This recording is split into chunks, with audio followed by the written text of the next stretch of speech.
karena saya di sini sebagai pelaku perkawinan anak. Jadi saya tahu bagaimana rasanya dalam mengurus rumah tangga, mengurus anak, mengurus suami, dan ekonomi juga gitu loh. Dengan beratnya segala perjuangan kita dalam rumah tangga tersebut. Di sana kita, di dalam rumah tangga itu semuanya serba sulit, Mas. Syahiri menikah pada usia 16 tahun ketika tamat di bangku sekolah menengah pertama. Hal itu didorong oleh perilaku yang dianggap biasa oleh masyarakat di desanya, baik Dewa, Kabupaten Lombok Timur. Kondisi ekonomi yang sulit turut serta menjadi faktor penutup pintu menuju sekolah lanjutan. Namun apa yang kemudian dialami perempuan kelahiran tahun 1977 itu dalam kehidupannya berumah tangga, ternyata tidak pernah dia bayangkan. Syahiri terjebak dalam berbagai persoalan pahit sebagai keluarga yang belum mandiri ekonomi yang hingga kini sangat sulit dilupakan.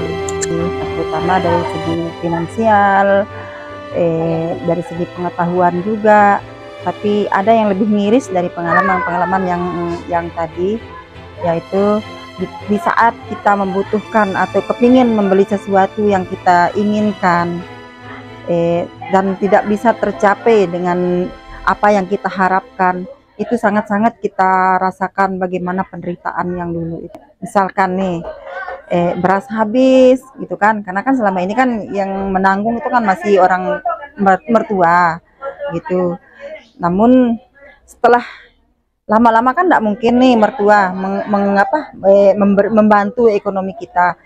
Nah, secara kita tuh harus berjuang sendiri bersama suami lah, bagaimana cara kita itu memenuhi kebutuhan sehari-hari, dan terutama untuk pembelian beras misalkan ini. Nah, di sana letak kesulitannya setelah kita pisah dari mertua. Karena biasanya dulu kan kita numpang sama orang tua. Tapi setelah kita pisah dari orang mertua itu, nah di sana kita tuh bisa merasakan bagaimana kesulitan-kesulitan yang kita rasakan. Pengalaman berumah tangga dalam usia muda memberinya gambaran yang tidak menggembirakan. Di balik itu muncul pemberontakan dalam dirinya agar kisah yang menimpanya itu tidak terjadi pada anak-anak lain di desanya.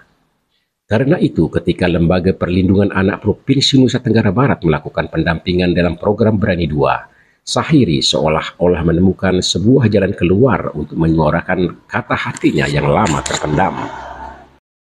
Dari sana, dari pengalaman hidup yang saya jalani selama ini, akhirnya saya tahu bagaimana sih beratnya gitu loh. Dan itu yang membuat saya terpanggil untuk ikut dalam program LPA ini. Supaya saya bisa berbagi tentang pengalaman hidup saya selama saya menikah. Syahiri terdorong dan bekerja keras ikut aktif terlibat dalam program di desanya, berkolaborasi dengan Forum Anak, Posyandu, dan para tokoh dalam sosialisasi pencegahan perkawinan anak. Dalam berbagai program pertemuan, Syahiri harus memastikan pentingnya pencegahan perkawinan anak serta mengantisipasi dampak-dampak buruknya. Ia pun mesti motivasi urgensi pendidikan bagi anak-anak sebagai jalan utama pencegahan, pun pola pengasuhan dan komunikasi yang baik antara orang tua dan anak agar anak tidak terjerumus dalam pergaulan negatif. Yang mendorong anak untuk melakukan perkawinan anak itu biasanya karena kurangnya pengetahuan juga tentang tentang pernikahan anak tersebut, dampak yang akan diakibatkan oleh anak-anak tersebut apabila kelak kalau sudah menikah, bisa salah satu mengurangi beban keluarga, namun itu tidak seperti yang kita bayangkan. Maka akan malah menambah beban daripada kedua keluarga, dan banyak sekali efek negatif yang akan diterima oleh anak tersebut.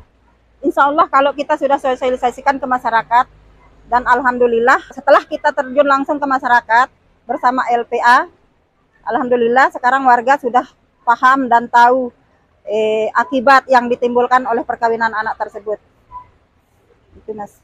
Desa Aik Dewa merupakan salah satu desa yang telah menyusun pendirian PATBM dengan pengurus dari kalangan tokoh masyarakat dan pemuda. Desa Sejuk itu pun telah menerbitkan peraturan desa ramah perempuan dan peduli anak yang mengatur upaya pencegahan perkawinan anak. Hal ini menambah semangat Syahiri karena tidak hanya membuatnya paham dampak negatif perkawinan dini, melainkan juga memahami cara penanganan jika menjumpai kasus-kasus yang terjadi. Bahkan Sahiri harus terjun langsung menemui anak-anak yang hampir menjadi korban ketika menemukan kasus-kasus tersebut di masyarakat. Yang pertama-tama sih kita harus datang dulu memberikan solusi kalau memang itu bisa ditangani, mengapa tidak gitu. Harus kita ambil tindakan gitu. Misalkan tidak pernah terjadi apa-apa, kita tanya dulu ke anaknya, pelakunya, apakah kalau memang tidak pernah terjadi apa-apa di antara kedua pihak, tidak apa-apa kita tunda dulu pernikahannya sampai usia yang betul-betul memperbolehkan gitu. Namun kalau memang kejadiannya sudah seperti yang tidak kita inginkan gitu, ya mau tidak mau harus untuk sementara kita pisah, tetap menikah tapi kita pisah dulu gitu sampai batas yang ditentukan, Pak gitu. Siapa aja yang dilibatkan kalau menemukan? Biasanya sih cenderung kita libatkan kawil sama tokoh agama dan orang tua. Memang secara tidak serta-merta harus tuntas begitu saja, namun kami berusaha dengan segala upaya untuk pelan-pelan mengatasi dan mengurangi, paling tidak mengurangi